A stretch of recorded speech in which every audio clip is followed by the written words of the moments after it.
আমরা 2003 সালে বাংলাদেশের শ্রেষ্ঠ বিজনেস অ্যাওয়ার্ড আমরা পেয়েছি। তখন সাইফুর রহমান সাহেব ছিল প্রধানই আমাদের ফাইন্যান্স মিনিস্টার।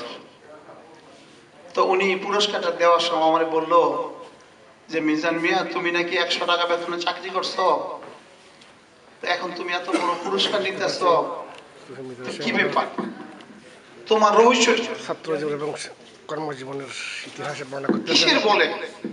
সরজান মোবারক সেন্টারের। আমি ওনাকে বললাম যে আমি হৃদয়ের গভীরে একটা সত্যকে লালন করি, সেই সত্যটা আমি আবার জীবনে, আমি বাস্তবে আমি ইনজেক্ট করতে চেষ্টা করি। সেটা কি? ডিভাইন ব্লেসিংস, আল্লাহ রসুলের মেহেরবানি, কঠিন পরিশ্রম, তপস্যা। কাজ আমার সামনে আসছে, আমি এই কাজ ইনশাআল্লাহ করব। আর নিয়তের পবিত্রতা, কোনো ভেজাল নাই, আর হৃদয়কে কলুষমুক্ত আপনি করতেন, আল্লাহ আপনাকে দোজাহানের বাদশা বানাবেন। আল্লাহর ওলিদের নজর,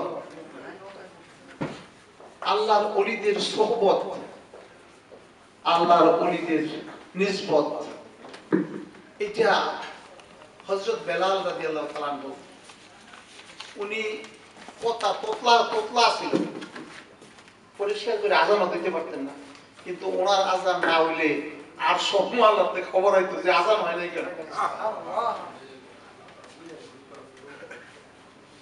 আপনার চেহারা, সুরত, কাপড় চোপড়, লেবাস, আমার ওয়াইফ, আমি দেশ বিদেশে গেলে গত 2 মাসে আমি বিশ্বের বিভিন্ন দেশে অনেক বড় বড় অনুষ্ঠানের মধ্যে আমাকে বক্তব্য দিতে হয়েছে। হায়দ্রাবাদে একটা অনুষ্ঠান ছিল, সেখানে 7000 বিশ্বের বড় বড় পণ্ডিত ব্যক্তিরা আসছে। শুধু বাংলাদেশে আমি একাই সুযোগ পাইছিলাম হুজুরের দোয়ার বরকতে। আমার বউ কয় তুমি স্যুট পিন্ধো না, কোট পিন্ধো না, শেরওয়ানি পিন্ধো না। আমি আমার কোনো সমস্ত বেশি ভাগ করে দিচ্ছে। মুরব্বিনা কেরাম, এই বাহ্যিক চাকচক্য ফকিরদের মধ্যে নাই।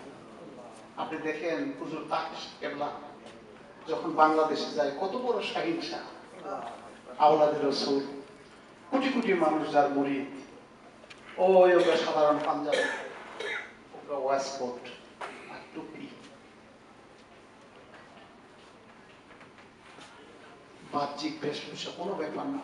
এই যে আপনাদের মধ্যে ইশক মহব্বতের যে বীজ ঢুকাই দিচ্ছে হুজুর কেবলা, এটা বিশ্বের সর্বশ্রেষ্ঠ নিয়ামত। সুবহানাল্লাহ।